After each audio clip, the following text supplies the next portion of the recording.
Ladies and gentlemen, the following segment of the podcast is presented exclusively by Hillsdale College. For over 175 years, four purposes have defined Hillsdale's mission: learning, character, faith, and freedom. Thank you for listening, and my sincere appreciation to our brothers and sisters at Hillsdale for their great sponsorship.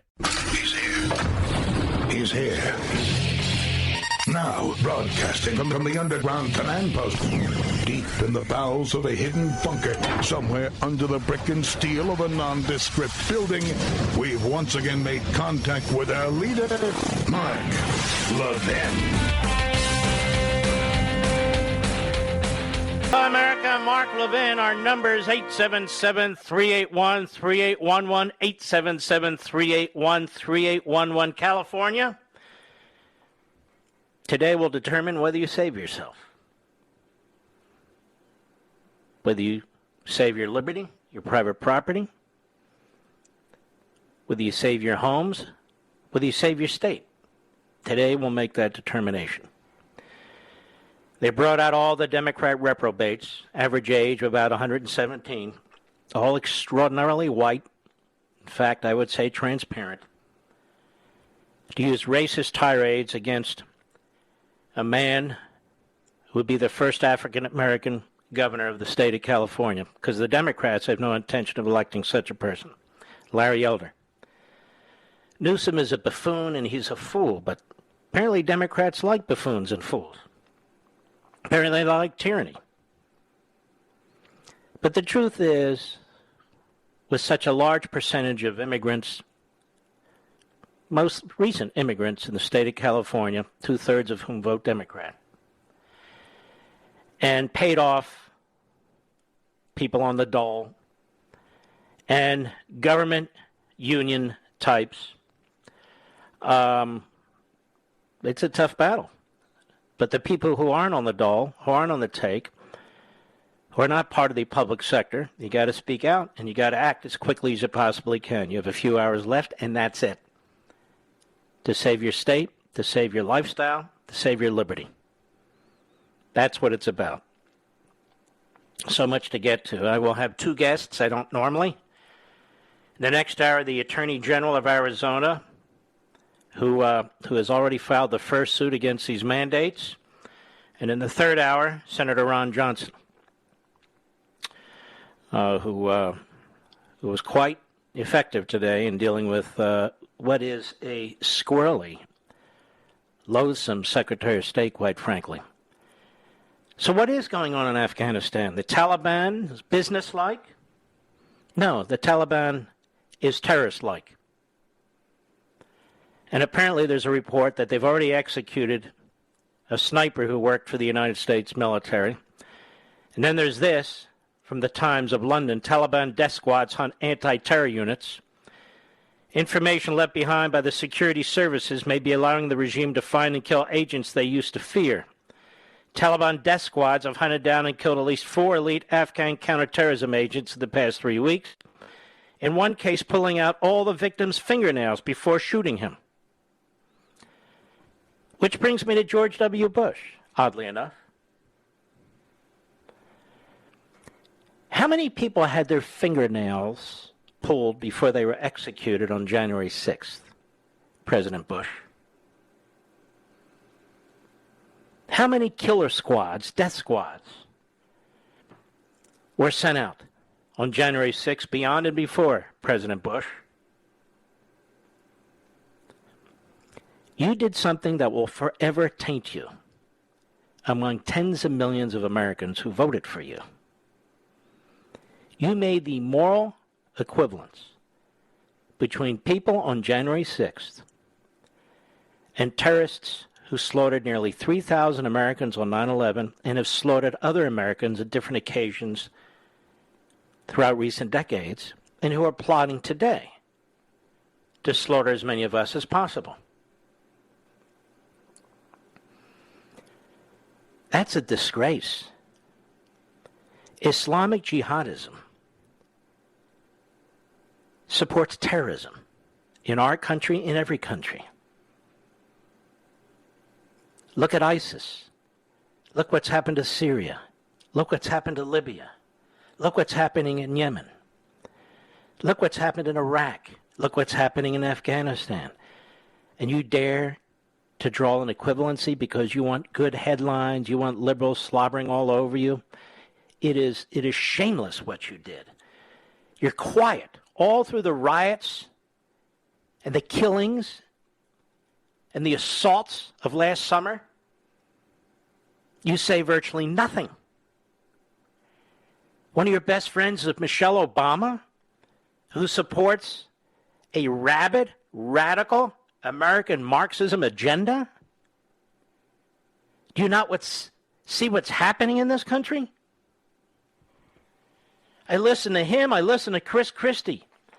The Republican establishment, ladies and gentlemen, is a disaster and a disgrace. I have a piece in front of me, which I want to share with you. Doesn't fit neatly into one category or another, but it's important. And in all places, it's in the Washington Compost by Spencer S. Hsu, HSU. Second U.S. judge questions constitutionality of lead felony charge against Oath Keepers in Capitol riot. So let's see if I can explain this without being accused of being a Nazi, even though I'm Jewish. This is in the Washington Compost. A second federal judge in Washington questioned whether the lead felony charge leveled by the government against Capitol riot defendants is unconstitutionally vague, as 18 Oath Keepers accused in a conspiracy case urged the court on Wednesday to toss out a count carrying one of the heaviest penalties against them. U.S. District Judge Amit P. Mehta, M-E-H-T-A, appointed by Obama, asked how federal prosecutors distinguish felony conduct qualifying as obstructing official proceeding, a felony offense of Congress, punishable by up to 20 years in prison. For misdemeanor offenses, the government has charged others with, such as sounding to interrupt a congressional hearing. Judge Mehta said, essentially what you said is trust us. And that is a real problem when it comes to criminal status, to suggest we know it when we see it and we'll pick and choose when it's appropriate exercise of prosecutorial discretion. At issue is a statute the Justice Department has employed against at least 235 defendants accused of corruptly disrupting Congress's certification of the 2020 Electoral College vote. Prosecutors have brought the obstruction charge in many of the most notorious cases, and by the way, not in the most notorious cases. They're bringing against people who never even entered the Capitol building, who were on the Capitol grounds, demanding, this is what's going down, demanding that they plead guilty to a federal misdemeanor of trespass without the right to appeal. Or they're going to drag them through a full trial and charge them with this felony. And this is what these judges are talking about. Wait a minute. You almost never do this in other cases. You almost never do this in other cases. So people who believe they're innocent pleading guilty because they either don't have the funds or they fear a 20-year sentence, and these judges are saying, you haven't done this before. Now, we're not talking about cases of straight-up assault, where you're assaulting a police officer. We're not talking about that. You're talking about people who haven't assaulted anybody, including people who are on the grounds or not in the building. Prosecutors have brought the obstruction charge in many of the most notorious cases, including against members of the Oath Keepers, Proud Boys, and 3 percenters groups, I don't know who most of these are, who allegedly conspired and prepared in advance for violence. The government, wait a minute. I thought the FBI put out a report on a Friday, Mr. Producer, saying there's no evidence of insurrection. Didn't they? There's no evidence of insurrection. The government has also leveled the charge against scores of individuals not accused of attacking police or destroying property, there you go, but facing some of the most egregious allegations, such as occupying the Senate chamber, sitting in the vice president's chair, and targeting government officials. But they're also, if that's not bad enough, bringing against individuals who did no such thing. They say prosecutors have sought to distinguish such acts from protest-related civil disobedience that rarely results in prison time or more politically charged offenses such as sedition. But defendants in at least 8 cases have moved to dismiss the count. They assert the joint House and Senate session that met January 6th does not qualify as an official proceeding of Congress, that the law is unconstitutionally vague on its face or as applied, or that it does not cover individuals' alleged illegal actions, among other things. And it goes on. And it goes on. Now, you want to hear about an insurrection? Bob Woodward and Robert Acosta will have a book out next week. The way Woodward does these things is he's able to shake down public officials, put the story out on CNN or the Washington Post or both, then every single media platform picks it up. And this is his second or third book trying to trash President Trump. And it's going to be a massive bestseller. Huge bestseller. Because that's how Woodward does what Woodward does. Here is my confusion. If you're a journalist, and you have special information about news events that have taken place, why aren't those appearing in the Washington Post? Robert Costa is a journalist, so-called, for the Washington Post. Why do they wait for a book? Seriously, I'm not a journalist. I don't have a newspaper that I write for. I don't write gossip. I write about theory and philosophy and activism. So it's a book called Peril. It's shooting to the top of the list. Everybody's talking about it. Everybody's pushing it. And this is how Woodward gets where Woodward gets. He holds back information. Costa holds back information. Others of these so-called journalists hold back information until they do a big book, which is kind of strange. So I don't buy books like this. At the same time, about a week or two later, you have this Stephanie Griffin coming out with a book, who was press secretary to the First Lady, press secretary to the President, then back to press secretary to the First Lady, and they're leaking stuff out of there. Oh, my God, we've got more private information about the family and so forth. On who? Trump. And Melania. And the family. And the staff. Disloyal. No character or morality whatsoever. And that's being pumped. Meanwhile, the Democrats are close to transforming this nation into something you won't recognize. We have American citizens, hostages overseas. The border's wide open with hundreds of thousands a month coming into this country with COVID and other illnesses. They're going to bankrupt this country. They want to pack the Supreme Court. And this is what we focus on. This is what we focus on. For September and October. It's shameless. And so you have Washington Post reporter Isaac Stanley Becker. Now, what kind of reporter is this Isaac Stanley Becker? He's being handed, spoon-fed, cherry-picked parts of this book written by Woodward and Costa, with obviously the most provocative information that they can provide. And this becomes a news story from two news guys who are supposed to reporting it as a matter of course, as a matter of routine. So this is now a news story. This is exactly what Daniel Borstein, former director of the Library of Congress, professor at Chicago, meant by pseudo-events. This has no news. Now they're going to say the substance of the book is newsworthy. But if the substance of the book is newsworthy, why didn't they report it earlier? Now, they haven't here. Twice in the final months of the Trump administration, the country's top military officer was so fearful that the president's actions might spark a war with China that he moved urgently to avert armed conflict.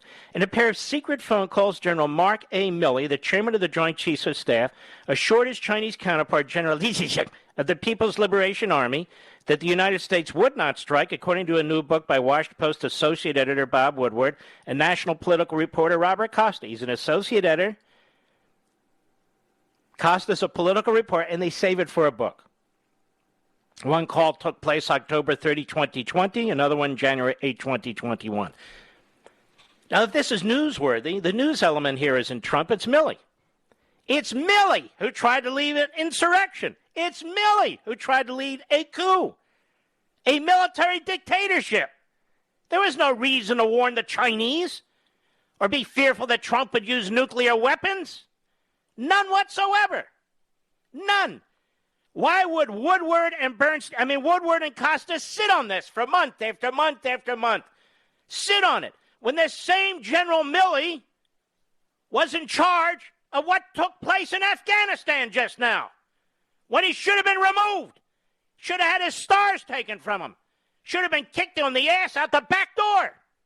I'll be right back. Mark Levin.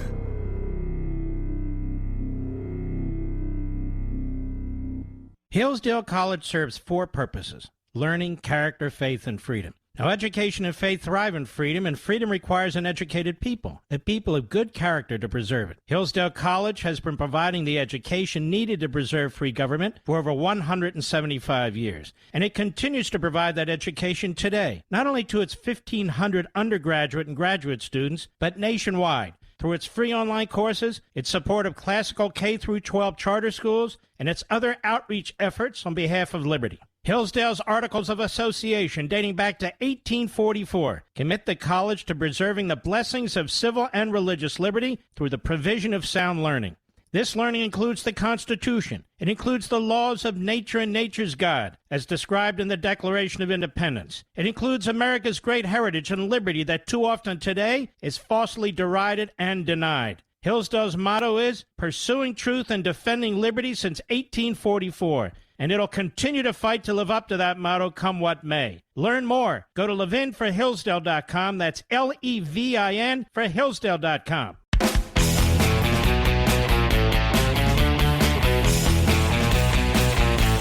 When you read well into the Washington Compost piece, it has this statement. Peril is the name of the book. The authors say is based on interviews with more than 200 people, conducted on the condition they not be named as sources. Exact quotations or conclusions are drawn from the participant in the described event. A colleague with direct knowledge of relevant documents, according to an author's note, Trump and Biden declined to be interviewed. How do they get away with this? Interviews with more than 200 people, as long as they not be named as sources? 200 people, as long as they're not named as sources? Is this fiction? Is it nonfiction? What exactly is this? But if there is an ounce of truth to it, this guy Milley should be brought up on charges. Absolutely. I'll be right back.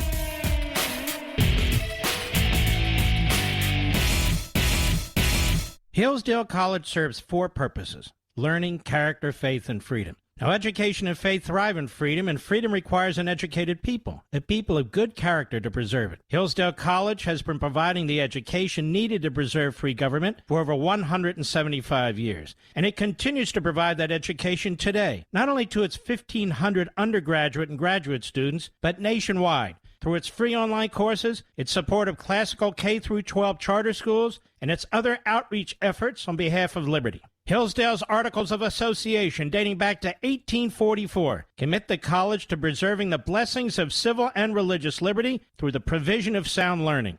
This learning includes the Constitution. It includes the laws of nature and nature's God, as described in the Declaration of Independence. It includes America's great heritage and liberty that too often today is falsely derided and denied. Hillsdale's motto is pursuing truth and defending liberty since 1844. And it'll continue to fight to live up to that motto, come what may. Learn more. Go to ləvɪn4hillsdale.com. That's L-E-V-I-N for Hillsdale.com.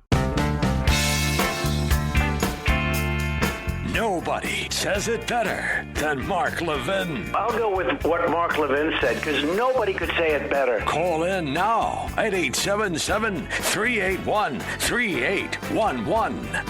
The idea that Donald Trump was thinking of nuking China is so preposterous. I think this book is a fraud. This book, Peril. What do you think of that, Mr. Producer?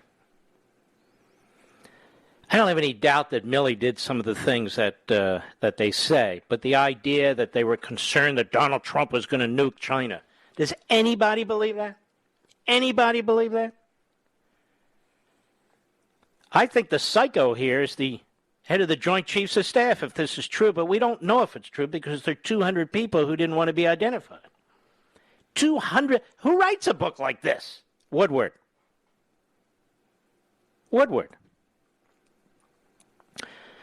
Speaking of books, Elizabeth Warren, this is Fox News, Tyler O'Neill, Elizabeth Warren asked Amazon to suppress books with COVID-19 misinformation. I think Elizabeth Warren was born about 100 years too late, Mr. Producer.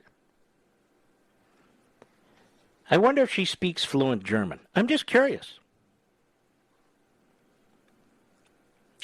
Fox Business Stuart Varney, which has nothing to do with this, excuse me, that's part of the... Senator Elizabeth Warren sent a letter to Amazon CEO Andy Jassy demanding that Amazon use its algorithm to throttle the sale of books she characterized as spreading COVID-19 misinformation. Well, since the government is doing a lot of that, what does she think of that? Oh, that's okay. After pulling up search results on Amazon for various COVID-19 and vaccine-related terms, Warren's team claimed many of the books they came up were based on falsehoods about COVID-19 vaccines and cures, including those written by the most prominent spreaders of misinformation. This pattern and practice of misbehavior suggests that Amazon is either unwilling or unable to modify its business practices to prevent the spread of falsehoods or the sale of inappropriate products, an unethical, unacceptable, potentially unlawful course of action from one of the nation's largest retailers. You understand the American Marxism movement opposes free speech. You understand that, right? We get an example about every day. At a time when every step towards ending the pandemic could save countless lives, misinformation poses a substantial obstacle. So you're going to round up Fauci and the others, Warren? No, nobody will confront her on her totalitarian viewpoint. Nobody. Because she's an American Marxist, in my opinion. Therefore, she can't possibly oppose free speech. It's you right-wing nuts who oppose free speech. Warren faulted Amazon's algorithm for seeming to promote the book The Truth About COVID-19, Exposing the Great Reset, Lockdowns, Vaccine Passports, and the New Normal. The book written by Joseph Mercola and Ronnie Cummins, bestseller. The book asserts vitamin C, vitamin D, quercetin, supplements sold on Mercola's website can prevent COVID-19. I don't know what the guy's pushing. I never heard of this guy. Honestly, I never heard of his book. But I have heard of liberty. Who cares about this? For a United States Senator to reach into Amazon and say, you need to start banning books? Banning books, pulling down monuments, changing words. This is the totalitarian mindset of the American Marxist movement, of which Elizabeth Warren is an outspoken member, whether she denies it or not. She wants to undermine, circumvent the Constitution, attack free speech, as I say, over and over and over again. And you can see the alliance, the fusion between big government, big tech, and big mouths like Elizabeth Warren. You can see this. This constant effort to undermine our constitutional system. Oh, that's misinformation, they say. Everything that comes out of Elizabeth Warren's mouth is misinformation. Everything. This is just a big effort to devour your liberty. And it's literally coming from leaders of the Democrat Party. Literally. Leaders of the Democrat Party. And the media are all for it. The media have no problem with it. None whatsoever. It's okay. Because they support the same thing. As I say, they write books that if they're newsworthy should be in their newspapers in a timely manner, but they save it all up. And then you read this thing in the middle of the article, well into this very, very long article promoting Woodward and Costa, their two so-called reporters for the Washington Post. CNN jumps in. Everybody jumps in. They interviewed some 200 people, none of them on the record. Not one. Not one. But that's okay. Because they're trashing Trump. Do you know how many hate Trump books there have been just in the last few months? 1, 2, 3, 5. 5 of them since my book's been out, Mr. Producer, right? 5 of them. Including by 3 different, I think it's 4 different Washington Post reporters. Maybe 2 of them were with the New York Times. I confuse them. They're very, very similar, as you can imagine. There have been 5 this summer. 2 more coming. 3 this summer. 2 coming, 1 next week and 1 in October. Isn't that amazing? And that's the news.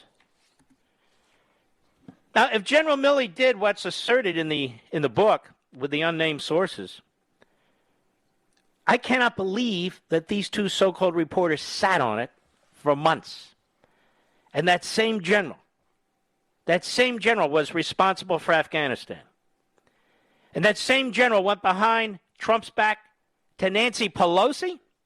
That same general twice called his communist Chinese counterpart to say, don't worry, we have it under control, Trump's not going to do anything, and that he wouldn't allow it, and that other generals needed to give him a heads up before they would act. Is that true or false? We have no idea. Because nobody's on the record. I got to figure out how to write a book like that, Mr. Producer. Although, why waste my time? I'd be curious to know what you think about this. I really would. If what's in the book is true, this man should be court-martialed, thrown out of the military, the dishonorable discharge, and perhaps charged with sedition. That's your real insurrection. And I hope to hear other generals speak out. If it's not true, then these 2 authors, with their unnamed anonymous source, 200 of them, should be sued out of existence. So I don't know if this is a fiction or a nonfiction, this book. It's almost impossible to know. And it's interesting how none of these people ever want to answer. Well, I'm not going to answer leaks. I'm not going to answer on, anonymous sources. I'm not going to answer. They never have to answer.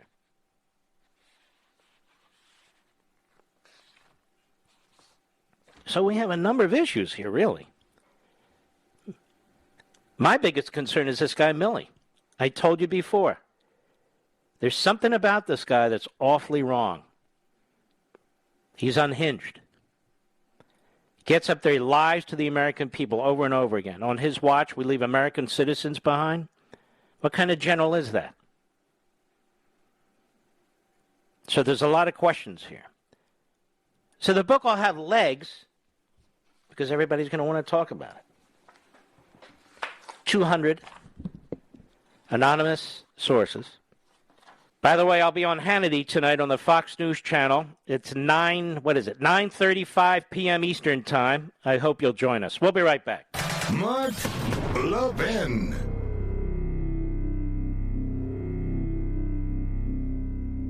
Hillsdale College serves 4 purposes: learning, character, faith, and freedom. Now, education and faith thrive in freedom, and freedom requires an educated people, a people of good character to preserve it. Hillsdale College has been providing the education needed to preserve free government for over 175 years, and it continues to provide that education today, not only to its 1,500 undergraduate and graduate students, but nationwide, through its free online courses, its support of classical K-12 charter schools, and its other outreach efforts on behalf of liberty. Hillsdale's Articles of Association, dating back to 1844, commit the college to preserving the blessings of civil and religious liberty through the provision of sound learning. This learning includes the Constitution. It includes the laws of nature and nature's God, as described in the Declaration of Independence. It includes America's great heritage and liberty that too often today is falsely derided and denied. Hillsdale's motto is pursuing truth and defending liberty since 1844. and it'll continue to fight to live up to that motto, come what may. Learn more. Go to ləvɪn4hillsdale.com. That's Levin for Hillsdale.com.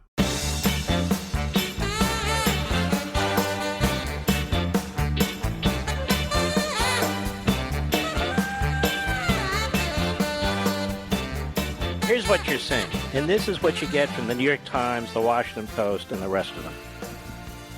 Just a reminder. Page 199, American Marxism. In his 1927 book, Propaganda Technique in the World War, Harold Dwight Laswell describes propaganda as a tool used by the press and others, cloaked as learning and wisdom. He says, propaganda is a concession to the rationality of the modern world. A literate world, a reading world, a schooled world prefers to thrive on argument and news. It is sophisticated to the extent of using print, and he that takes to print shall live or perish by the press. All the apparatus of diffused erudition popularizes the symbols and forms of pseudo-rational appeal. Stick with me. The wolf of propaganda does not hesitate to masquerade in sheepskin. All the voluble men of the day, writers, reporters, editors, preachers, lecturers, teachers, politicians, are drawn into the service of propaganda to amplify a master voice. All is conducted with the decorum and trappings of intelligence, for this is a rational epoch, and demands its raw meat cooked and garnished by adroit and skillful chefs. Get his point? Then there's Hannah Arendt, and she wrote a very, very famous book, at least for some, The Origins of Totalitarianism. And she said, totalitarian propaganda can outrageously insult common sense only where common sense has lost its validity. In other words, people in a culture or society in decline, which ceases to be a unifying and civil society, and where the just social order unravels, are highly susceptible to believing and following dangerous fictions, even if they lead to their own demise. She wrote, before they seize power and establish a world according to their doctrines, totalitarian movements conjure up a lying world of consistency, which is more adequate to the sheer imagination. Uprooted masses can feel at home and are spared the never-ending shocks which real life and real experiences deal to human beings and their expectations.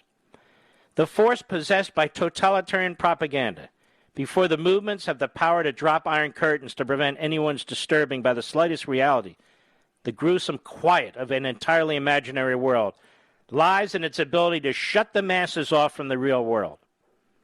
The only signs which the real world still offers to the understanding of the unintegrated and disintegrating masses, whom every new stroke of ill luck makes more gullible, the questions it does not care to discuss publicly, or the rumors it does not dare to contradict. This is the nature of the Woodward books, and it's not just him. It's the nature of the American media, ladies and gentlemen. We are being surrounded by totalitarian impulses and forces. I just told you about Elizabeth Warren. And she's not alone. Joe Biden is the closest to a dictator we have come in modern times. And yet there is a juggernaut in support for these sort of things. You're seeing what's going on in California. We have a governor in Newsom who's one of the most dictatorial ever. And yet many people will vote for him. And the problem is, you see in many of these totalitarian regimes throughout world history, people acquiesce to this.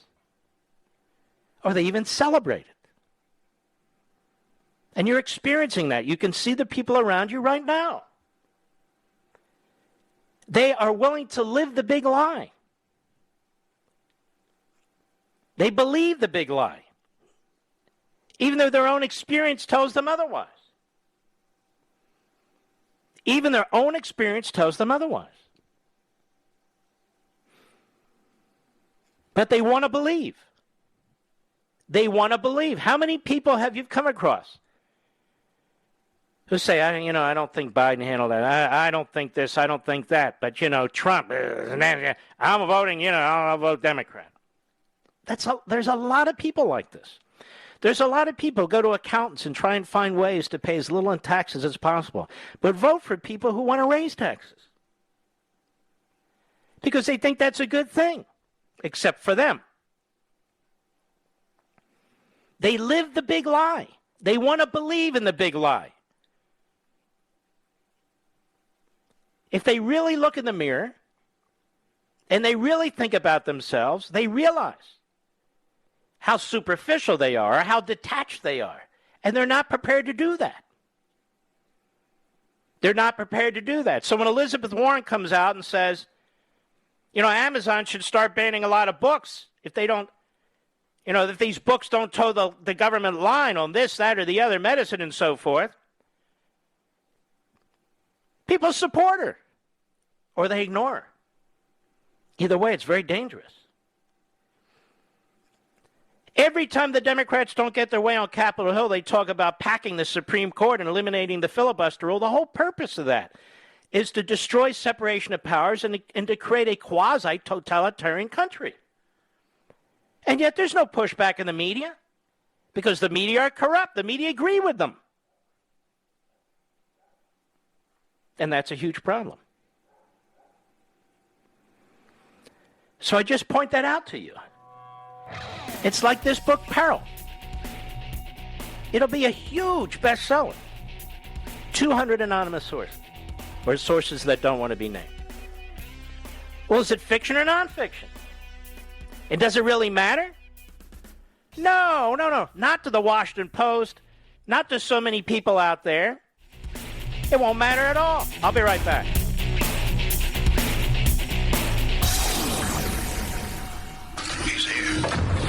He's here. Now, broadcasting from the underground command post, deep in the bowels of a hidden bunker, somewhere under the brick and steel of a nondescript building, we've once again made contact with our leader, Mark Levin. Hello, America. Mark Levin here. Our number, 877-381-3811, 877-381-3811.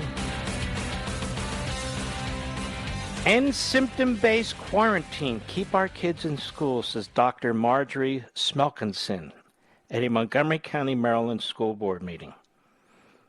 Let's take a listen. Cut 17, go. I am Dr. Marjorie Smelkinson, and I'm an infectious disease scientist and have 4 elementary school students. Last Thursday, most of my son's grade was quarantined because of one COVID-like symptom. Not a COVID case, just a headache. Quarantines based on symptoms will result in our kids sacrificing yet another year of their education to ridiculous and unscientific policies. This policy put 1,000 kids into quarantine in just 4 days.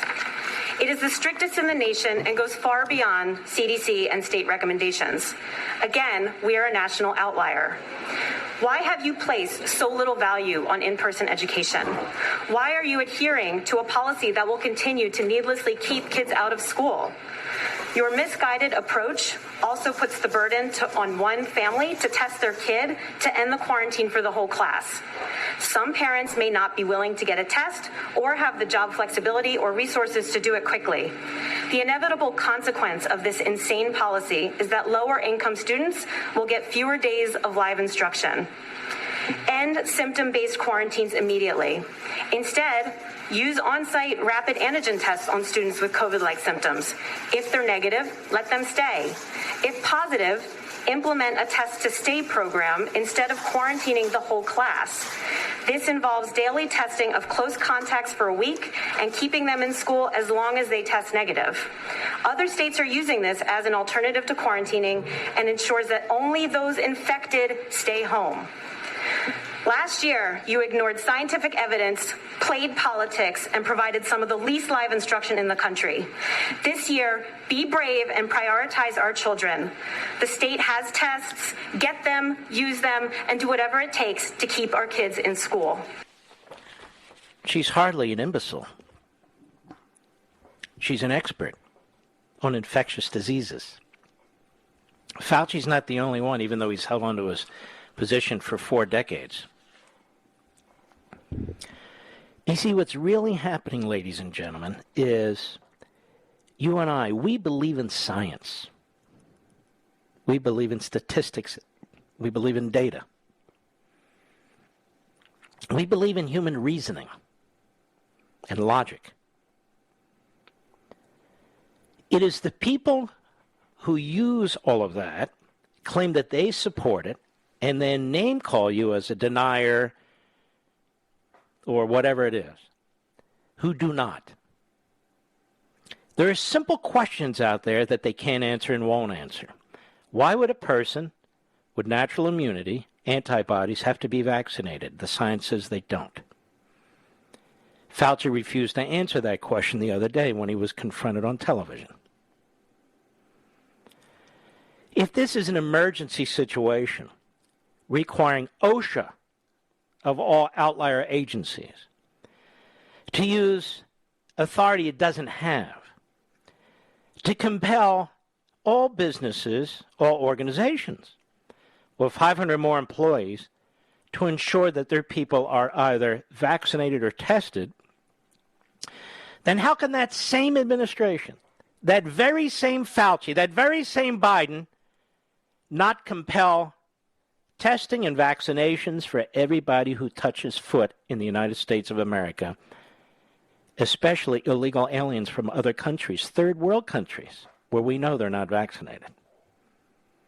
That makes sense to nobody. That makes no sense at all.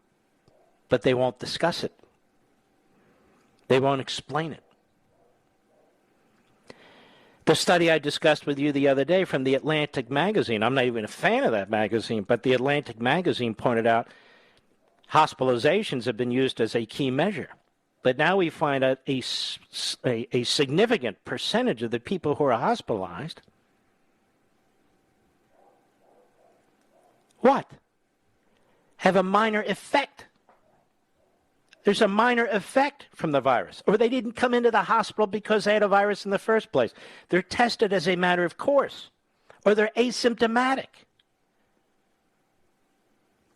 And so they keep talking about the number of hospitalizations, because everybody who has COVID, it's a life and death situation, but it's not.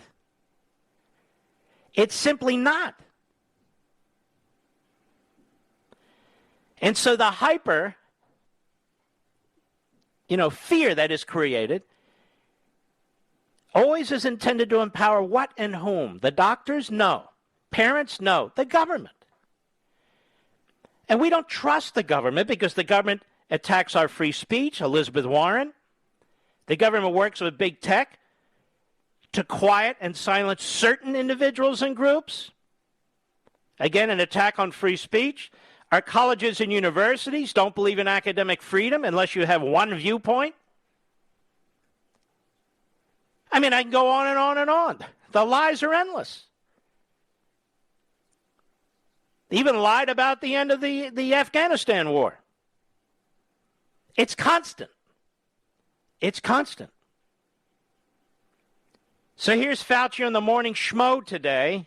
He'll only go where he's celebrated. Nowhere else.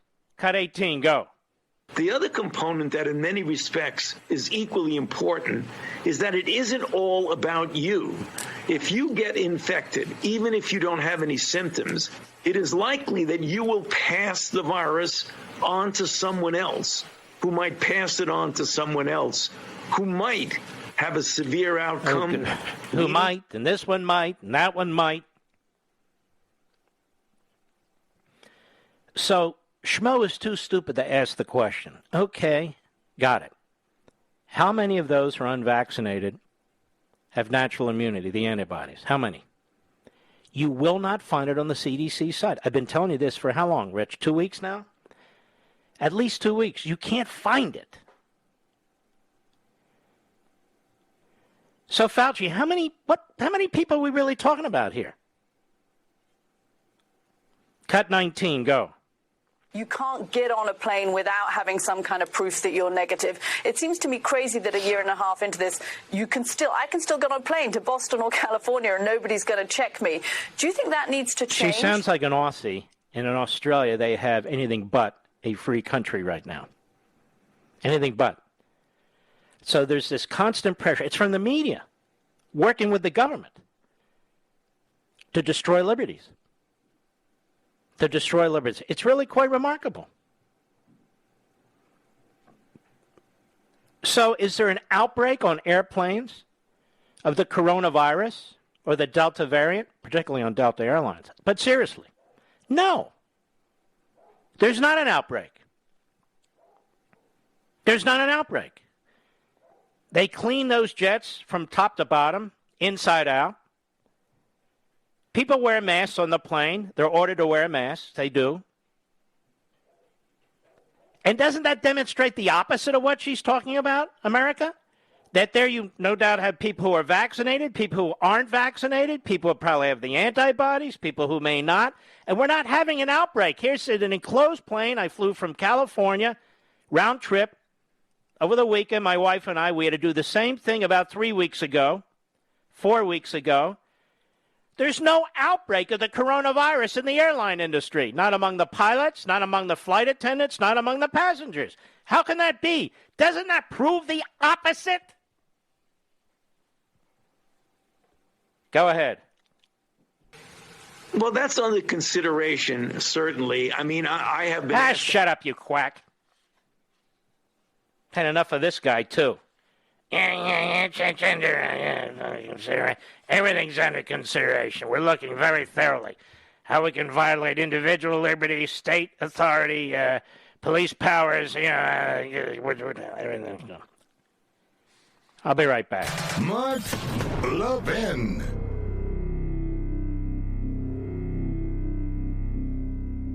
Over 2,000 of you, my listeners, made the switch from overpriced wireless carriers to Pure Talk over the past few months. We want the rest of you to join us and to see what we're talking about. If you're with AT&T and Verizon or T-Mobile, your family could save over $800 a year just by switching to Pure Talk. You get great coverage, you can keep your phone and your number, and you'll save a fortune. Pure Talk is the top-rated wireless company by Consumer Affairs with the absolute best consumer service team based right here in America. Does that sound good? Well, it gets better. Right now, get unlimited talk, text, and 6 gigs of data, just $30 a month. And if you go over on data, they don't charge you for it. They don't care. Go to puretalkusa.com and enter promo code Levin Podcast. Again, puretalkusa.com, promo code Levin, Levin Podcast. And when you do, you'll save 50% off your first month. That's puretalkusa.com, promo code Levin Podcast. Pure Talk USA, simply smarter wireless.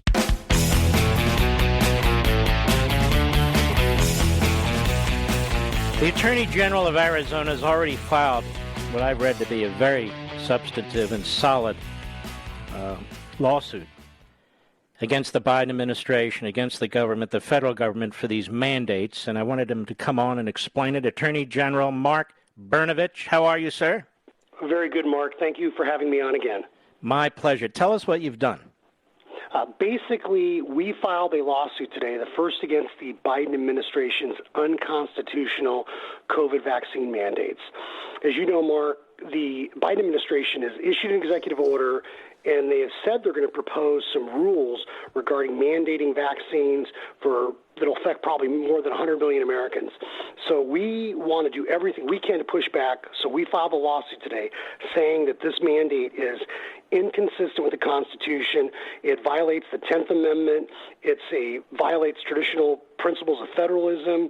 And as you know, you've talked about in your books and on your show, the federal government has enumerated powers. It's supposed to be limited, especially the executive. And so what the Biden administration is doing is inconsistent with the Constitution. And furthermore, as a result of them systematically, in a perverse irony, saying that if you're here illegally, if you illegally cross the border of the United States, you don't have to get the vaccine, but yet American citizens are going to be required to get the vaccine. So clearly that's a violation of the Equal Protection Clause.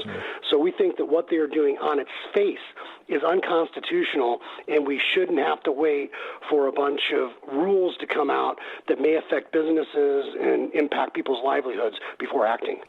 That is a very strong point, the latter point in particular. To me, that is torpedo on the side of this federal Titanic. It really is, because if this is, as you say, an emergency, why are you imposing these draconian decisions, even apart from the 10th Amendment and so forth, on the American citizenry, and only certain American citizens, depending on where and who they work for, and yet illegal aliens and others who come across the border, you've effectively said you're not going to test them. How does that make any sense? Well, it doesn't make any sense. And one of the things that I've talked about, Mark, is that any discussion about COVID has to begin with what's going on our border, where you have more than 2 million people that are going to legally cross this year. It's like the entire state of Delaware coming over. And yet the Biden administration doesn't care whether they have COVID or not. They're cramping them into small areas. They're putting them up in hotels in Scottsdale, Arizona.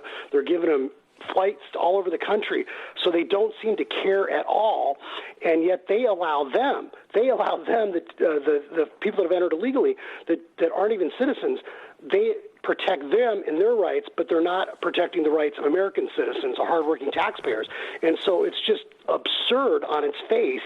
And as you know, the Constitution clearly says that the powers not delegated to the U.S. by the Constitution are reserved to the states. And so we have to start with that premise. We know that the federal government is supposed to be a limited government, and the executive branch is supposed to execute the laws, not unilaterally create laws, and that's what they are doing. And they're doing it in a way that clearly violates the Equal Protection Clause. So whether you're a liberal, Republican, Democrat, or Republican, if you are intellectually honest, you have to say what the Biden administration is doing is unconstitutional. Good luck with that, General. If you're a liberal Democrat, you're not going to. But let me make another point to you, and it's this: we see a lot of carve-outs here. You've pointed out the carve-out for illegal aliens. Unless this has changed, the employees of the United States Postal Service don't fall under the mandate. He met with union bosses to try and discuss with them the mandate and so forth and so on. The politics that devours the science in so many respects here seems to me, if you ever get to oral argument and that sort of thing, seems to me is quite pronounced, is it not? Absolutely. And as we discovered in the discovery in one of our lawsuits against the Biden administration's not enforcing existing federal law over their interim guidance on not deporting people that were here illegally, and during that course of that, we found, we interviewed officials, ICE officials, and they knew what they were doing. We were endangering our community. So if we can get to discovery and we can find out what's really going on, and even during the course of that litigation, we found out that political pressure was put on the White House, and that's why they had carve-outs as to who would be deported and who wouldn't. And if you look, this is how arrogant the left is, Mark. If you look at the statements from the chief of staff and what the president's own folks and spokespeople are saying, they literally are talking about the quote-unquote ultimate workaround.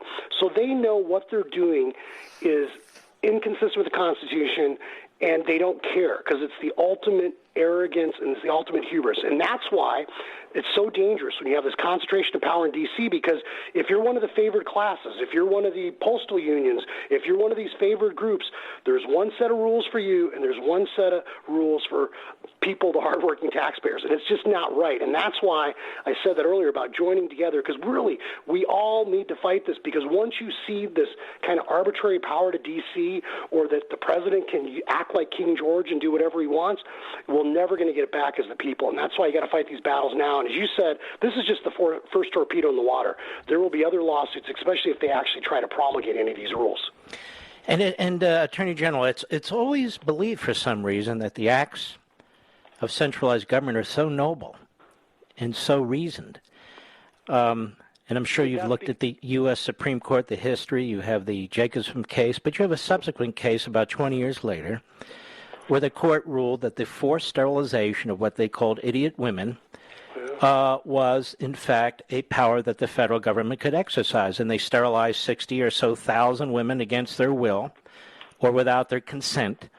And so we have a court, and we could talk about Plessy, we could talk about all kinds of decisions that have come out of the Supreme Court, some good, some bad, some irrelevant. And the idea that we would continue to support the centralization of this kind of power because we believe the central government is so noble defies the facts, doesn't it? Absolutely. And, you refer to the Jacobson case, and let's not forget that that was a case involving the scope of police power of a state. I think even 100 years ago, or the framers of our Constitution understood that the federal government does not exercise police powers when it comes to public health, safety, welfare. Those were issues that were supposed to be left to the states. Obviously, if you read Federalist 45, 51, they understood that. And furthermore, to do the Justice Holmes' famous, opinion in the sterilization case about, I think he said 3 generations are enough. That's the problem that the left, the progressives, don't understand. They believe that there's these enlightened people that can tell us how to live our lives, and if only the experts, right? The experts are in charge, that everything will be fine. It's kind of that Marxist notion that if only you get the right people in charge, that's how society flourishes. And it's fundamentally wrong, but it's also unconstitutional. And the genius of our framers was they understood that there's a need to have these checks and balances, not only amongst the executive, legislative, and judicial branches, but also the states for the ultimate check. And we need to zealously guard our authority as states. We need to uphold federalism. And quite frankly, what Biden is doing is dumb, and all 50 states should agree. And, of course, they won't. Now, I don't know what your plans are. Do you have a few minutes to wait after the break? I have a few more questions for you. Sure. Absolutely. All right, I'm on with the really outstanding Attorney General of Arizona, Attorney General Brnovich, who I've endorsed in the Republican primary for the United States Senate as well. And my question when I come back is this. You really highlighted or crystallized a very important point. The president has a lot of authority when it comes to immigration and securing the border. He has no authority to do what he's doing with small businesses or large businesses. And yet when it comes to his actual authority on immigration, that's where he decides to take a pass, where he doesn't seek to enforce the vaccine. We'll explore that further with the Attorney General of Arizona. I'll be right back.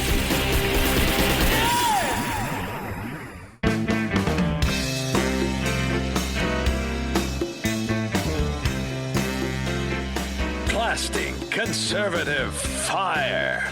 The Mark Levin Show. Call in now at 877-381-3811. I'm talking to Attorney General Mark Brnovich, who has brought the first case challenging the Biden mandates. And I don't believe a president of the United States has ever done this before. Has he, General? Has one? I think that what the Biden administration is doing, frankly, is unprecedented. I can't think of any other instance where you've had this kind of overreach. And, I know you know this stuff very well, Mark, but in the Obamacare case, one of the arguments was made during that case as well, under the Commerce Clause authority, can Congress pass this law? And even Justice Roberts said, this Commerce Clause stuff's going too far. They don't have that kind of authority. And that's why he used that pretzel logic and saved it by using the tax provisions. So I think that the notion that even Congress can't pass a law requiring you to buy insurance. So how is it that the executive, without any legislative approval or authority, can require you to inject something in your body against your will? I mean, it really is crazy when you think about it in that terms. Take it out of, all the stuff, the debates about COVID and the science and everything else, but just this notion that the federal government, the Department of Justice, whoever it is going to literally destroy you if you don't inject something in your body is just really a radical notion that undermines not only traditional notions of federalism, but this notion that government is here designed to protect our rights, not infringe on our individual liberty. It really is radical.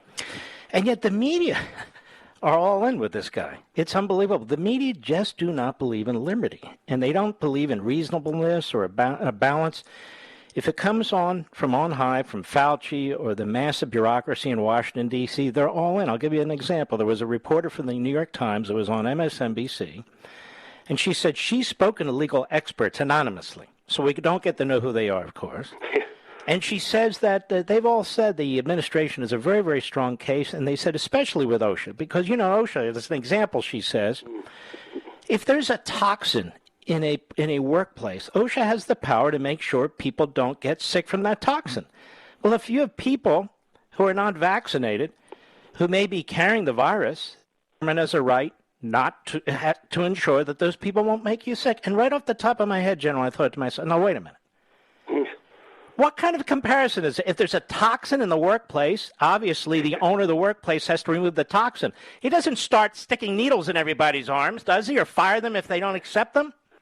Well, I think that's part of the problem the Biden administration is going to have once they promulgate rules, is really these are going to be capricious and arbitrary.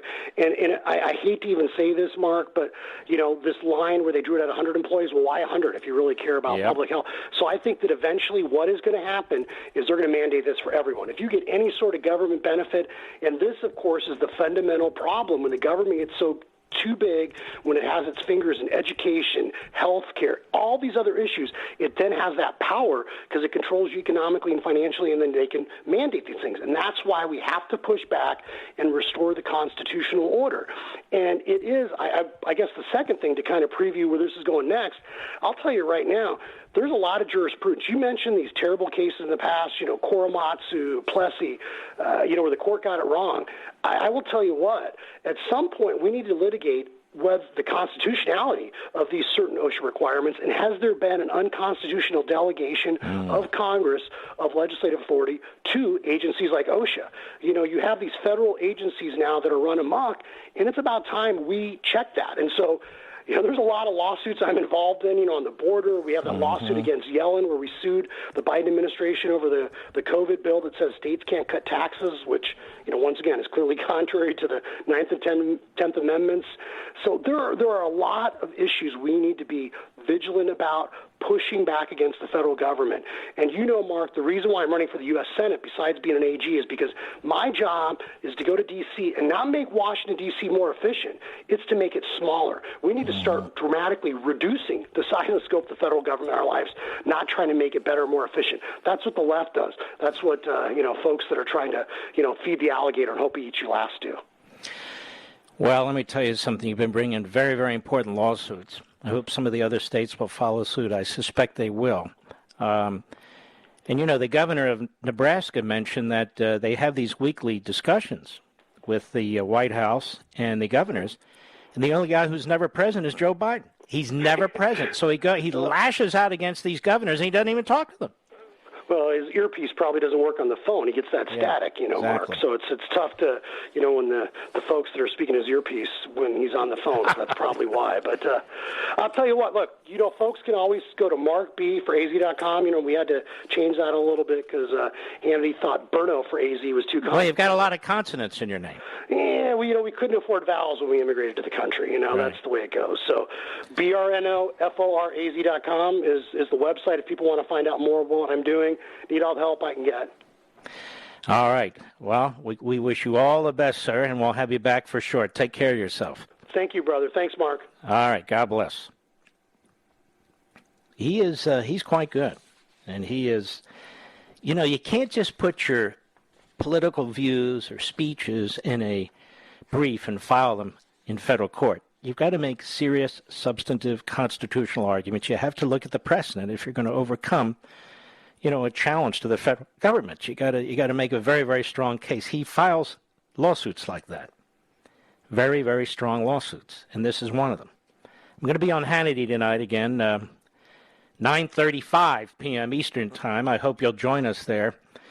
I think I'm going to take on this whole issue of Milley, this book, Peril, Woodward, and Costa, and all the issues that are involved there. So I understand he's going to have a lot of discussion about Afghanistan, and Larry Elder is going to appear. It's going to be a hell of a show, that's for sure. So I hope you'll join us. And I think Milley's unhinged. I think the man's unhinged. And I think what he did in Afghanistan is unbelievable. There's a number of things that intersect here. How can you have two Washington Post journalists, so-called, who sit on information about an unhinged head of the Joint Chiefs for months and months and months, and the consequences you saw, Afghanistan. Now we have citizens behind enemy lines, and this guy Milley, for all intents and purposes, he's the head of the military. He's not the commander-in-chief, but he's the head of the military. He's the head of the Joint Chiefs. Everybody reports through him. That's pretty frightening. I look at Article 3, Section 3 of the U.S. Constitution. I don't say this To be provocative, I wish I didn't have to say it at all. Treason against the United States shall consist only in living war against them or in adhering to their enemies, giving them aid and comfort. Giving our enemies aid and comfort? When you go around the commander-in-chief, the president, and you talk to the communist Chinese regime twice, he even reportedly tells the communists that he would alert the communist regime if we're going to attack them. Well, what is that? That is shocking to me. That's shocking to me. What also is shocking to me is that Woodward and Costa would sit on this. Because they know this guy, if their reporting is accurate, is unhinged. They know what he did is unprecedented in American history. Going around the back of the President of the United States, the elected commander-in-chief, because he's worried that Trump might use nukes, which is so preposterous. What's the evidence for that? Might use nukes against communist China? On the way out the door? This guy, I think, my opinion, based on this, is unbalanced. And to have two reporters sit on this until a book comes out on September 21st, and during the course of them sitting on their book, we had this Milley involved in major decisions, including Afghanistan, in which we now have American citizens behind enemy lines, green card Americans who are on the way to citizenship by the thousands behind enemy lines, Afghan allies and patriots being hunted down and murdered. Well, Milley thinks this was a great military operation. Why wasn't this reported in the Washington Post? And then we have this line. The authors say it's based on interviews with more than 200 people conducted on the condition they not be named as sources. So we don't even know if this is fiction or nonfiction. So what are we to think as a public? What are we to think? If this is important enough, why wouldn't these people want to be named? 200 people? So you see these reporters, in my view, are utterly unethical. In my opinion, you have Milley, who comes about as close to treason as I think anyone can. And then you have 200 anonymous sources, sources that don't want to be named. So you and I can't determine if this is fiction or nonfiction.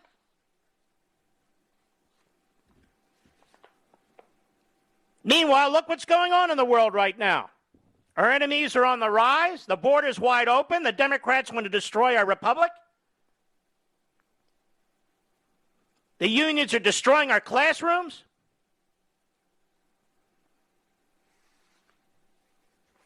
Is this a shiny object? What's going to be done about this?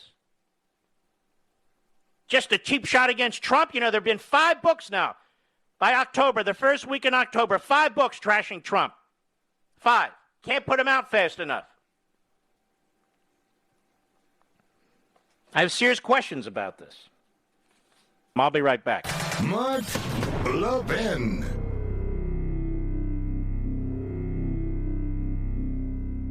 Over 2,000 of you, my listeners, made the switch from overpriced wireless carriers to Pure Talk over the past few months. We want the rest of you to join us and to see what we're talking about. If you're with AT&T and Verizon or T-Mobile, your family could save over $800 a year just by switching to Pure Talk. You get great coverage, you can keep your phone and your number, and you'll save a fortune. Pure Talk is the top-rated wireless company by Consumer Affairs with the absolute best consumer service team based right here in America. Does that sound good? Well, it gets better. Right now, get unlimited talk, text, and 6 gigs of data, just $30 a month. And if you go over on data, they don't charge you for it. They don't care. Go to puretalkusa.com and enter promo code Levin Podcast. Again, puretalkusa.com, promo code Levin, Levin Podcast. And when you do, you'll save 50% off your first month. That's puretalkusa.com, promo code Levin Podcast. Pure Talk USA, simply smarter wireless.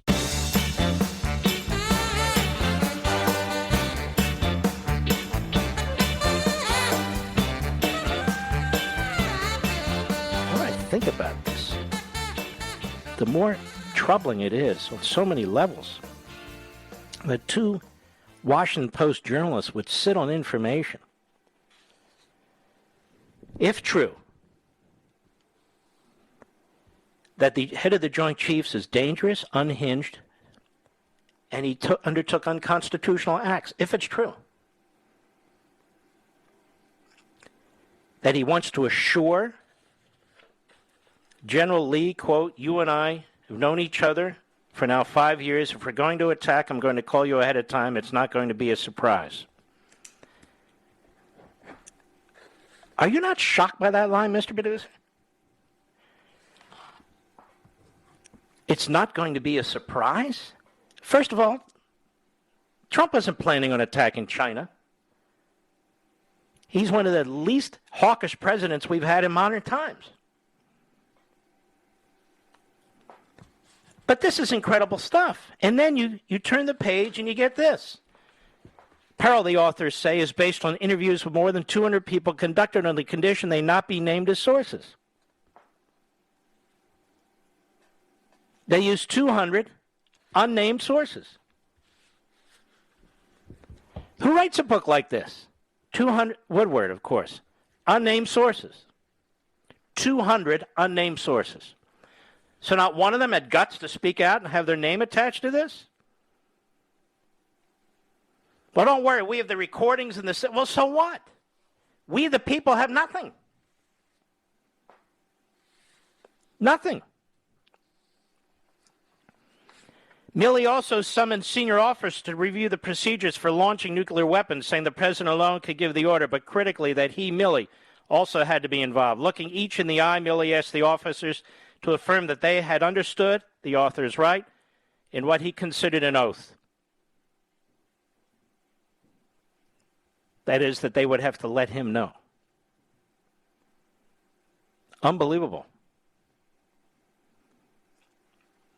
Chairman knew he was pulling a Schlesinger, the officers write, resorting to measures resembling the ones taken in August 74 by James Schlesinger, Secretary of Defense, told military officials to check with him and the chairman of the Joint Chiefs before carrying out orders from Nixon, who was facing impeachment at the time.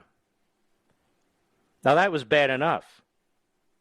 But Milley wasn't talking to any cabinet secretary. Milley was doing this on his own.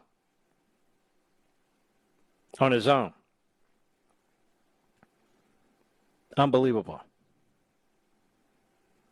This is something that's very, very serious, if true. And if not true,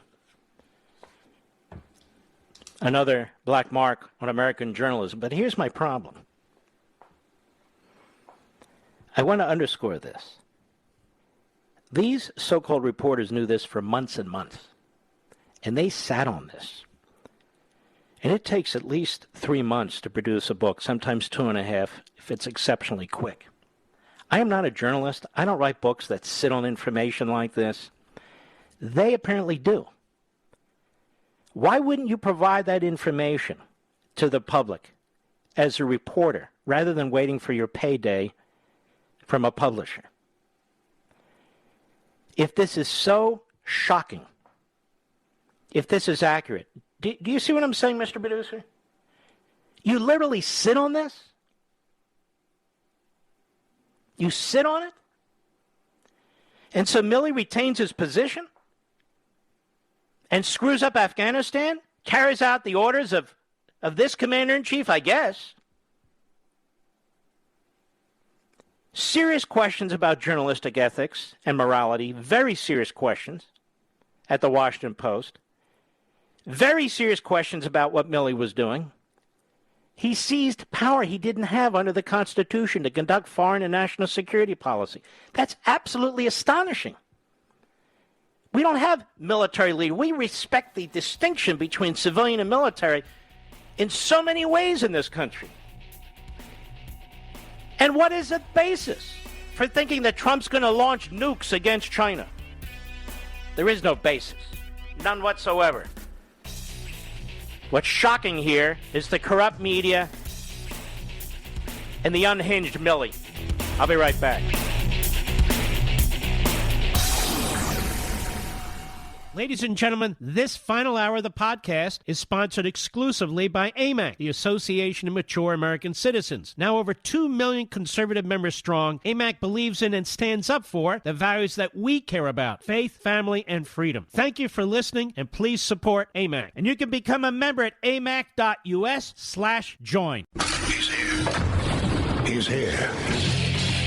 Now, broadcasting from the underground command post, deep in the bowels of a hidden bunker, somewhere under the brick and steel of a nondescript building, we've once again made contact with our leader, Mark Levin. Hello, America. Mark Levin here. Our number, 877-381-3811, 877-381-3811. Is the book Peril fiction or nonfiction?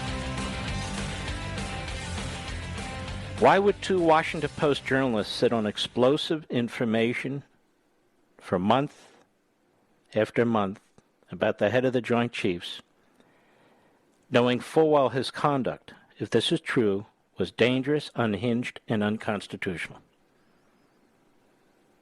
They're now going to make millions off this book by sitting on this information rather than reporting it in real time. Milley, according to this article in the Washington Post, that's their employer. He made 2 calls to his Chinese counterpart.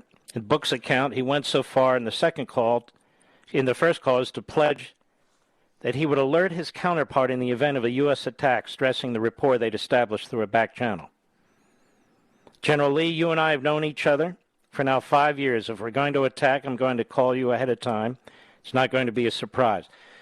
So he would call the Communist Chinese regime ahead of time if American troops were going to attack China?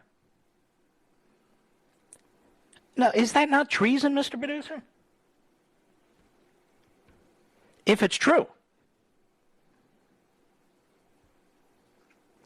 Believing that China could lash out if it felt at risk from an unpredictable and vengeful American president, Milley took action. The same day he called the admiral overseeing the U.S. Indo-Pacific Command, the military unit responsible for Asia and Pacific region, and recommended postponing the military exercises. Milley summoned senior officers to review the procedures for launching nuclear weapons, saying the president alone could give the order, but crucially that he, Milley, also had to be involved. Looking in each of their eyes, Milley asked the officers to affirm that they had understood the author's right and what he considered an oath. In other words, they reported to him. Not really Milley, and not really Trump. Though Milley went furthest in seeking to stave off a national security crisis, his alarm was shared. Excuse me. Let me make sure I read this correctly. His alarm was shared with the highest ranks of the administration, the authors reveal. CIA Director Gina Haspel, for instance, reportedly told Milley, "We are on the way to a right-wing coup." So he can't even challenge an election, like the Democrats do every election. But the reason I say, if true, is this paragraph. Peril, the author says, based on interviews with more than 200 people conducted on the condition they not be named as sources.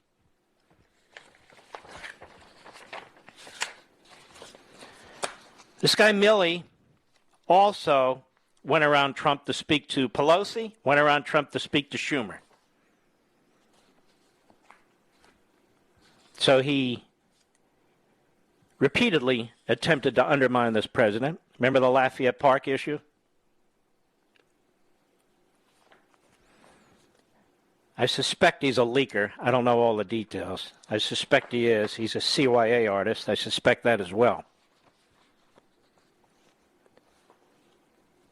So we don't know whether the book is true or false. We know the reporter sat on this information for months, if it's true, in order to make several millions of dollars in a book, rather than reporting it in the Washington Post. And the Washington Post obviously went along with it.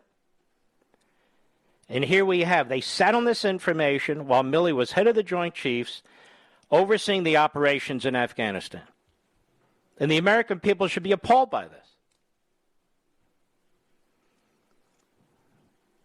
Now, a couple of weeks ago, when I appeared on Hannity's show, I took out a a portrait I have, a signed portrait of George S. Patton. I said, Millie's no Patton.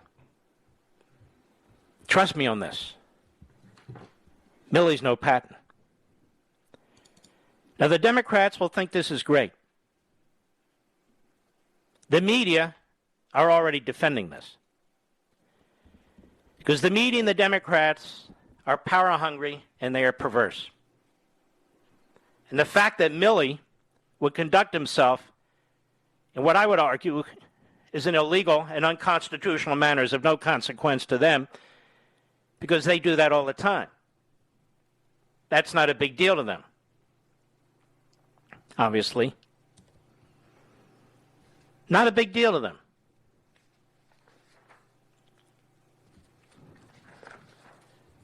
How much talking did Milley do to these reporters, if any? How much trust do the American people have now in Milley? How much trust do members of Congress have in Milley? I had none before. Did you? I don't think so. To have secret conversations with the communist Chinese, our enemy, to go around the back of the commander-in-chief because you're the one who's unhinged, not the commander-in-chief, and to have the backing of the CIA director, that comes as close to a coup as one can imagine. Does it not? Certainly comes as close to treason as I can think of.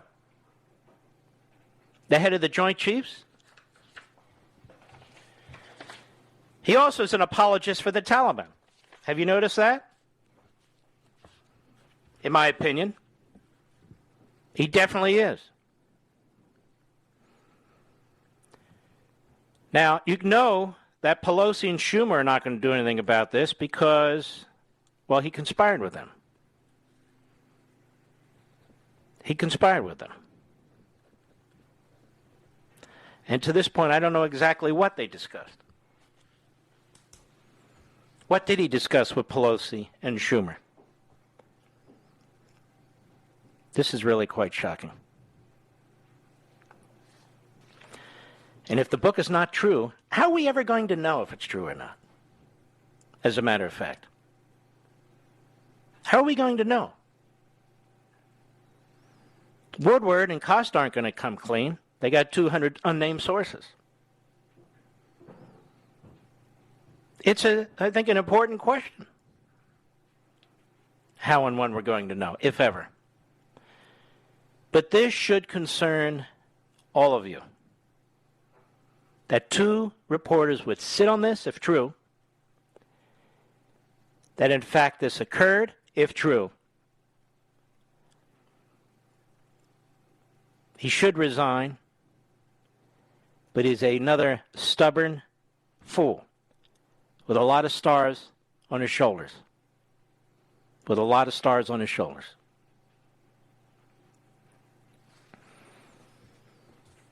Meanwhile, while we contemplate that, contemplate this. This is from CNBC. Top-earning New Yorkers could face 61.2% combined tax rate under House plan. Californians may face 59% rate. The proposals include a 3% surtax on taxpayers earning more than $5 million a year. They would also raise the top marginal income tax rate to 39.6%. So for those who earn more than $5 million, their top rate will be 46.4% federal income tax. Almost half of everything they earn will go to the federal government to be redistributed to somebody else. Is that fair? Whether you're earning $5 million or $50 million or $5 billion, that the government's going to take nearly half of it, and that's before you get to the states and the localities. Top earners in New York City could face a combined city, state, and federal income tax rate of 61.2%. Is this a free country? When the government can do that to anybody? This 3% surcharge on taxpayers earning more than $5 million, raising the top marginal income tax rate to 39.6% from 37%. They'll preserve the 3.8% net investment income tax and extend it to certain pass-through companies.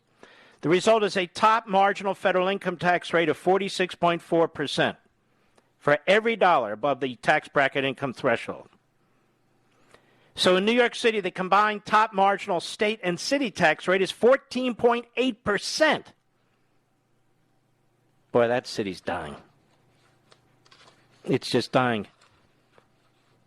Not because of the people, because of the government. Absolutely shocking. Yeah, I'm just reading this. Nobody should have to pay income taxes like that. And by the way, they're aiming at you too. All of you who don't earn $5 million and more. And I've tried to point this out from Americans for Tax Reform. Democrats proposed $3 trillion tax hike on working families and small businesses. Raising taxes on working families by increasing the federal corporate income tax rate from 21 to 26.5%. That'll be passed along to working families in the form of higher prices, fewer jobs, lower wages, and the shuttering of businesses. This will give the U.S. a combined state-federal tax rate across the board of 30.9%, higher than our foreign competitors. China has 25% corporate tax rate. Europe, an average of 21.7%. We will have 26.5%. So our American corporations will be more highly taxed by our government than any of these socialist regimes in Europe or the communist regime in China. And I want you to think about that. So corporate tax increase will threaten the life savings of families by reducing the value of publicly traded stocks, those who have 401ks and IRAs. You're going to see those plummet as well. Raising taxes on small businesses by raising the top income tax rate to 39.6%. Limiting 20% small business deduction, expanding Obamacare net investments, so much more money is going to flow out of small businesses. And so obviously many of them aren't going to survive. And they want a 16.5% global minimum tax. And the Biden administration has been pushing for this too. So even if you want to invest overseas to try to escape this, you're going to get hammered. There's no way out. I'll be right back. Mark Levin.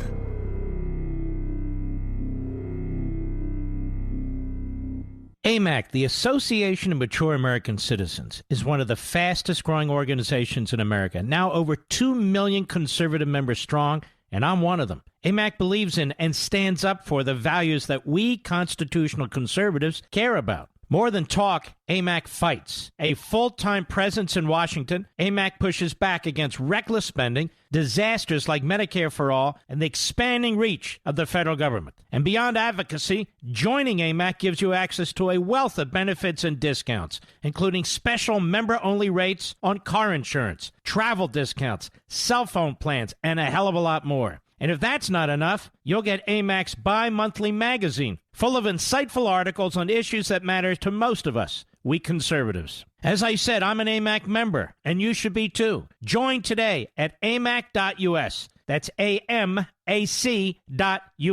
Stop supporting the liberal agenda that the other 50-plus organization has been pushing for. Join AMAC instead. AMAC.us.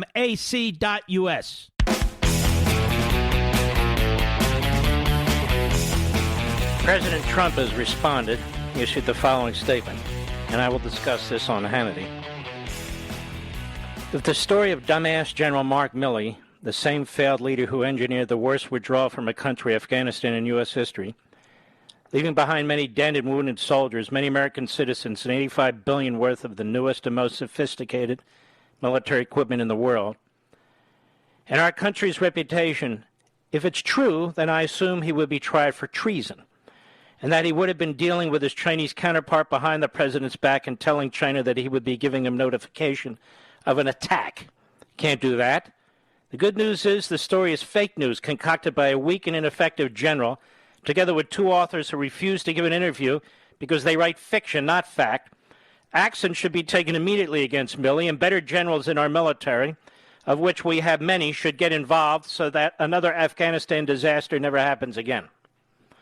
Remember, I was the one who took out 100% of the ISIS caliphate. Milley said it couldn't be done. For the record, I never even thought of attacking China, and China knows that.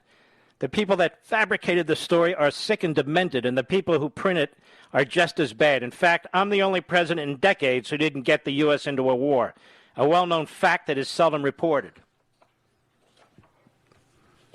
There's a lot to be said for that. This is the most abused president in American history. I'm telling you, it's true. It's absolutely true. The most abused president in American history. Senator Ron Johnson of Wisconsin, how are you, sir? I'm doing great, Mark. How about yourself? Well, I've been doing better, you know. I mean, personally, I'm fine, but the country's gone to hell. And you're an outstanding senator. You see what's swirling around this country right now. Afghanistan, Biden, the Secretary of State, Secretary of Defense, this guy Milley, who seems to me quite unhinged. A complete disaster. I watched this Secretary of State, Senator Johnson, and I feel that this man is deceiving. This man is trying to find ways to avoid taking responsibility. What is your take here? Hey, Mark, he's a Democrat. Yeah. You are exactly right about President Trump. He was the most abused president, I think, in U.S. history. I go back to 2 weeks in office. Phone conversations he had with the Prime Minister of Australia and President of Mexico were leaked to the media. You had Colonel Vindman, I think, committing treason, the internal coup at that point in time. So this is just, continuation of what President Trump had to deal with. Who could he trust as President of the United States? It was amazing he was able to accomplish as much as he did. But no, so now the media installed Biden.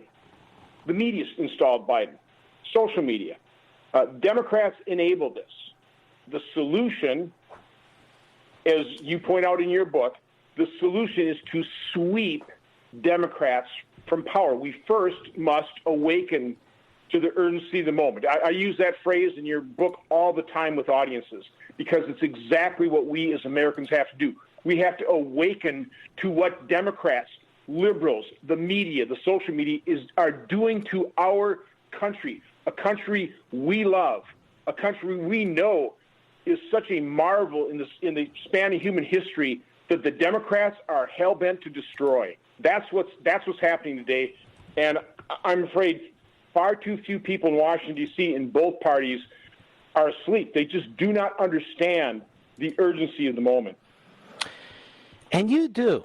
And you didn't come to Washington, I don't believe, realizing this. And you see it right now in front of your face. This is something you've lived now and experienced. You've been chasing it. You've been trying to wrestle it to the ground.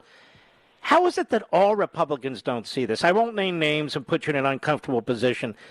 But how is it that so many of them do business as usual, bipartisan agreements and so forth? Don't they get what we're up against? Well, first of all, I ran in 2010 because I was panicked for our nation. Obamacare, we'd gone from $10 to $14 trillion in debt. Now we're approaching 30. With Bernie's budget, will be 45.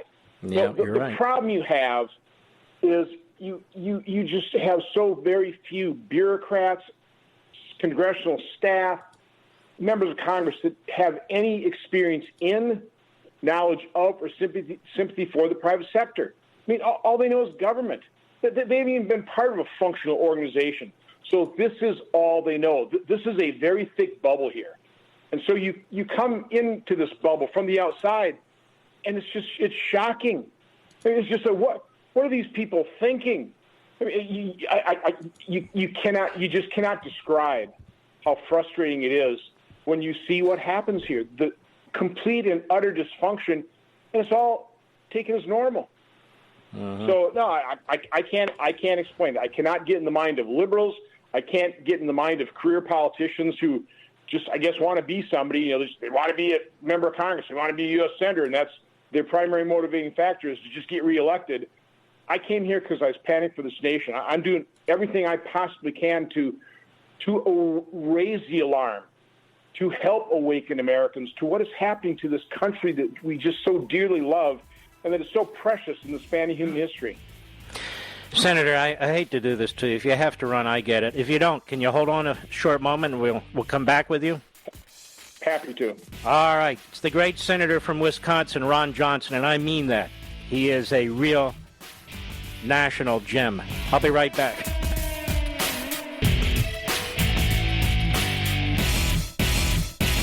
AMAC, the Association of Mature American Citizens, is one of the fastest growing organizations in America, now over 2 million conservative members strong, and I'm one of them. AMAC believes in and stands up for the values that we constitutional conservatives care about. More than talk, AMAC fights. A full-time presence in Washington, AMAC pushes back against reckless spending, disasters like Medicare for All, and the expanding reach of the federal government. And beyond advocacy, joining AMAC gives you access to a wealth of benefits and discounts, including special member-only rates on car insurance, travel discounts, cell phone plans, and a hell of a lot more. And if that's not enough, you'll get AMAC's bi-monthly magazine, full of insightful articles on issues that matter to most of us, we conservatives. As I said, I'm an AMAC member, and you should be too. Join today at amac.us. That's AMAC.us.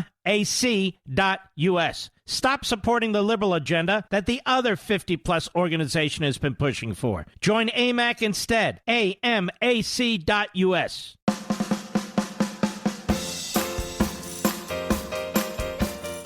Mark Levin, the Thunder on the right.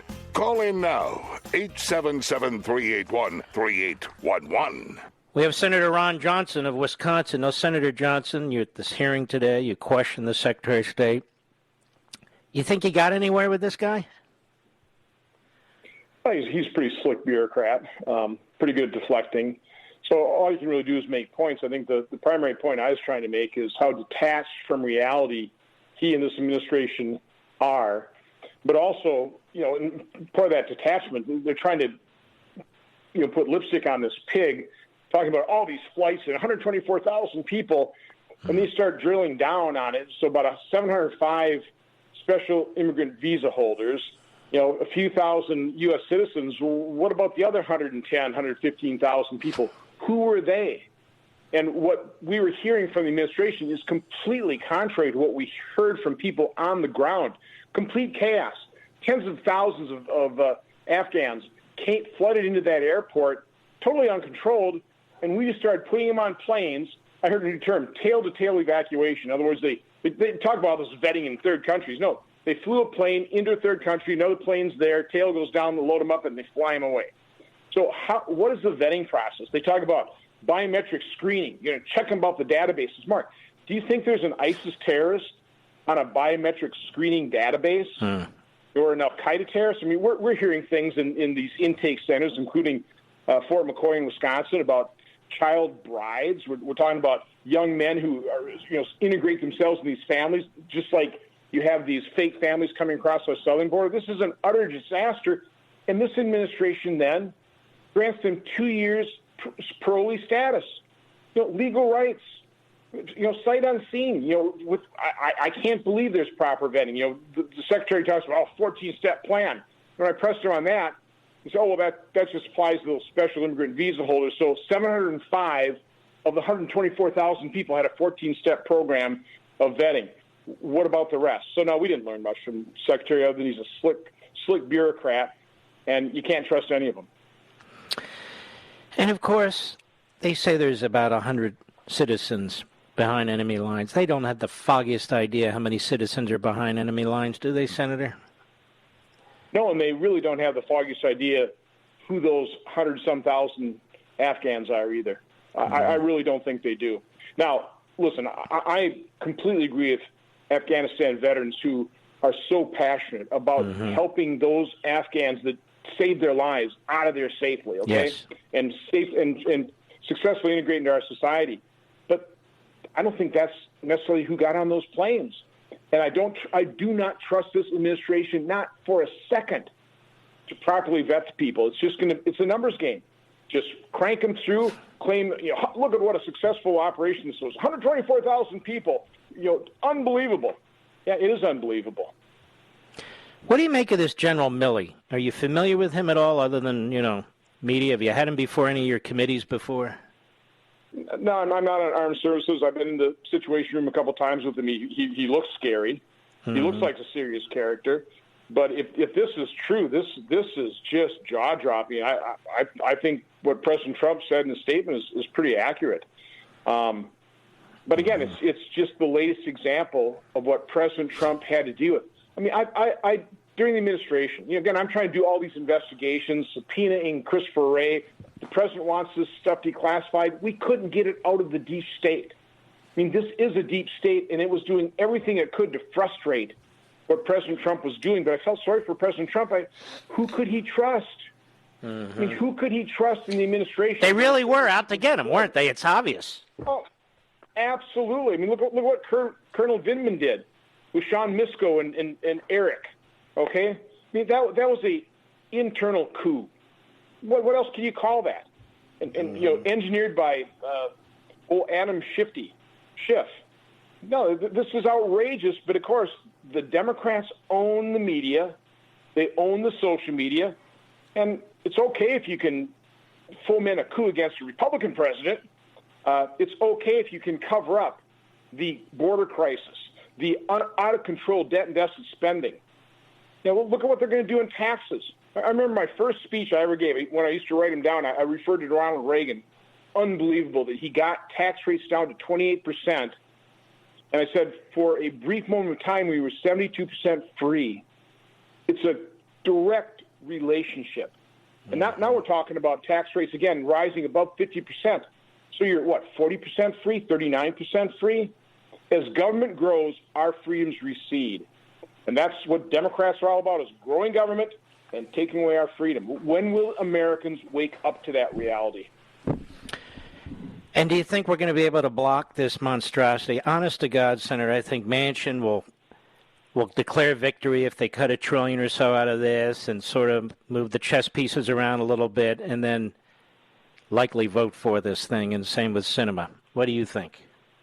Well, my fingers are crossed, but my cynical attitude toward this is, because we've already seen how they've scored this at $3.5 trillion, because what they've done is that they've laid in new entitlements, but they're not having them run for the full 10-year period. But we all know, as Ronald Reagan said, the closest thing to eternal life in our lifetimes is a government program. So my guess is the game they'll play here is, entitlements will just scale back to maybe only 1 year to get a good score. And by the way, the $3.5 million, it's really $5.5 million, but trillion, yeah. In terms of spending, you got a trillion. In terms of spending, you have to add the tax increase. So a $3 trillion tax increase plus $5.5 trillion, that's $8.5 trillion worth of spending. I mean, if that is that not jaw-dropping? Yes. So $8,000 billion. And again, what we'll do is they'll drop these bills on the floor of the Senate, and within a day or two, we'll be voting on them. And the American people will have no say, because these massive bills are intended to get around the opposition party, you guys, as well as us, the people. Oh, absolutely, because as soon as it's passed, it's old news. Are we talking about the $1.9 trillion COVID relief package? $700 billion is not even spent till 2022 and beyond? Of course not. Once this stuff is passed, it's forgotten. The press won't bring it up. The press isn't talking about $29 trillion in debt, $45 trillion in 10 years. I mean, this is unsustainable. This is going to destroy this country, and very few people are talking about it. Very few people are even concerned about it. We're just whistling by the graveyard. And this is really the child abuse and the abuse of future generations. This is wealth that hasn't even been created yet. And what we are doing to our children, our grandchildren, our great-grandchildren, this is shameful. It is mortgaging our children's future. As John McCain said, it's intergenerational theft. That's exactly what it is. It should stop, but it's not going to. Well, Senator Ron Johnson, have you decided whether you're going to run yet? I'm not trying to press you. I just would like to know. No, I haven't, but I will say, Mark, as I've traveled around Wisconsin, I'm getting an awful lot of encouragement. You got it from us here on the Levin Show. And I appreciate that. Why don't you say what Trump says? I think a lot of people are going to be very happy. Yeah. Well, listen, trust me, both me and my wife understand the urgency of the moment. Yes. We do. We understand that. But I got time to decide. I will say, if you want to help provide encouragement, RonJohnsonForSenate.com. That money will be used to help make sure that this Senate seat stays in Republican hands, whether I decide to run or not. And who would be the leading Democrat that's interested in taking this seat? Do we know? Well, kind of the good news is that they've got about 8 to 10 of them already, and we have a very late primary. Mm-hmm. So it does provide some advantages to the incumbent, and I'm mindful of that as well. So they're going to have a big fight in their hands. It won't be settled till August of 2022. And so the good news is it's kind of a mess on the Democrat side. All right, Senator Johnson. Thank you, sir. We appreciate you. Have a great day and keep up the great work, Mark. All right, you too. God bless. He loves the book, American Marxism. He really does. He's told me that, too. And by the way, he's actually purchased the audio. He listens to the audio. But I just wish more senators would read it. They've all received a copy from the publisher. All of them. He's the only one I've heard from. That's a little frightening. Don't you think, Mr. Producer? I want to remind you I will be on Hannity tonight, 9:35 p.m. Eastern Time. 9:35 p.m. Eastern Time. He's going to have a hell of a show tonight with Ted Cruz and Rubio and Larry Elder and me and some others, so you won't want to miss it. We'll be right back. Mark Levin.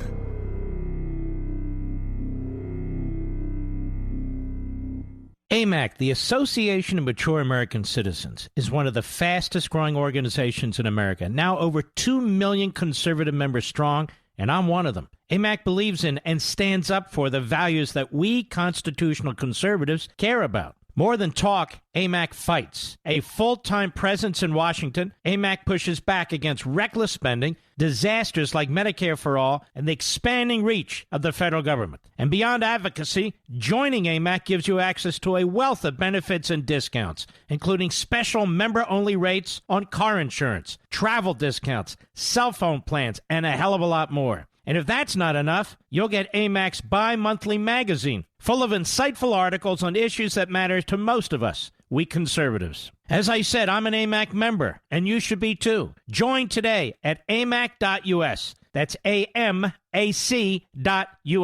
Stop supporting the liberal agenda that the other 50-plus organization has been pushing for. Join AMAC instead. AMAC.us.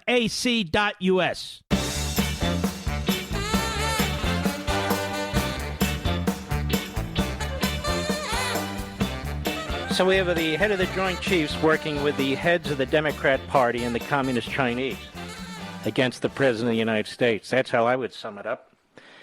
And if this is true, the reporters sat on this for months so they could make a buck. And they allowed this incompetent to assist in screwing up Afghanistan, the greatest national security failure since the end of World War II. Again, I'll be on Hannity at 9:35 p.m. Eastern Time. I think you'll want to watch. Let me jump in. Florence, Seattle, Washington, the great KTTH. Florence, how are you? Oh, Mark, Dr. Levin, it's always a great honor to speak with you. Thank you. You know, I have to tell you, I, in my rarely to be humble opinion, I believe we are watching and have been for the last 8-9 months, we are watching the attempted Marxist takeover of the United States government. And that is something I am saying exactly like that to everyone I meet. And I'd like to invite your wonderful audience to keep an eye on what's going on in Seattle, because if they want to have a ringside seat of what a city looks like that's been taken over by a city council that is dominated and controlled by Marxists, Seattle is it. And these are Marxists who are elected as Democrats, correct? Democrats and democratic socialists and progressives, oh, they love that word, progressive. Mm-hmm. But what happened last evening, there was a vote 7-2. One of the two, who is the 7 are not all Marxists, but there are 2 or 3 who are outspokenly so, and way to the left, off the charts left, Marxists. And we're going to have to go soon. Yep. They dominate. Okay. They absolutely dominate. And without going into what happened last night, I want to tell you, I've ordered 880. I have in my possession 80 You've ordered of your what? Wonderful books. 80. They're pure gold. 80? Your book. 80. And the reason I got 80 is one for every blessed year I have lived in this remarkable land of liberty. You're unbelievable. Florence, and I'll tell you. Sometime I will call in and tell you where they are going and how they are going there, because so many of us older folks have so much we can do. If it isn't enough motivation to know all the things we know at this point, be aware of what they're telling us about Social Security. And it's not going all right, Florence, definitely call us later in the week or next week, okay? Because we're near the end of the show. That's a lot of books. I just want to thank you for doing that. That's really extraordinary. And we're going to send you a signed copy so you at least have that of American Marxism. Thank you. And ladies and gentlemen, this book, what's it called again? I can't remember the name of their book. The Woodward and Bernstein book. Peril? I mean, really, folks, we have to focus on what's important in this country. Now, I'm going to give this book a lashing like I did here on Fox. But to pay these journalists to become wealthy because they sat on, if it's true, a news story that we had a right to know, given the nature of this General Milley and what they wound up doing in Afghanistan, is, is shameless. And they did it for $1. The reporters are supposed to report what they know in real time, not sit back on a book. Really disgusting. Let's go to Wally quickly. Tucson, Arizona, the great KNST. Wally, go right ahead, please. Hi, Mark. Thank you for taking my call. I just watching the news, and I'm hearing about this General Milley. Now, I was in the Marine Corps for 3 years. If something like that would have happened to me in the 50s, I would have been in prison for the rest of my life. Mm-hmm. And that's where this guy belongs. All right, my friend. I appreciate your call. Unbelievable. Really unbelievable. Jennifer, Gardnerville, Nevada, XM Satellite. Quickly, please. Go right ahead. Make sure that gentleman gets a signed book. Yeah. Hi. All I wanted to say is that these people are so thirsty they will drink any poison just to get ahead. They're disgusting, vile pigs, and they all need to be put down. They're horrible. Well, they're not going to be put down. But I appreciate your call. Thank you. Amazing. Let's see. Let us go to Brian, Helena, Montana, XM Satellite. How are you? I'm good, Mark. It's a pleasure listening to you every night on the way home from work. Thank you. I just got a couple of quick things. As a U.S. taxpayer, as many of us are, shouldn't we be upset by the fact they've left billions and billions of dollars worth of equipment in Afghanistan? And us as taxpayers, we're the ones paying that bill. Let me tell you something. Of course you should be upset. And you should also be upset that the so-called $1.9 trillion emergency virus spending budget, $400 billion of that, they can't track and went to fraud. They just keep blowing our money left and right, and you ain't seen nothing yet unless we stop them in the next 2 weeks. Absolutely critical. Thank you for your call. Dan, hold on. Let's get the man a signed book, please. Dan, Rockport, Illinois, XM Satellite. Quickly, go right ahead. Yes, Mark, I just wanted to change my comment from what was original. Just with that whole thing about Trump and the nuke and blowing up China and all this other stuff. I remember after he was let's take Dan's phone number, please. I didn't watch the clock properly. Please take Dan's phone number. We'll call him tomorrow. We salute our armed forces, police officers, firefighters, and emergency personnel.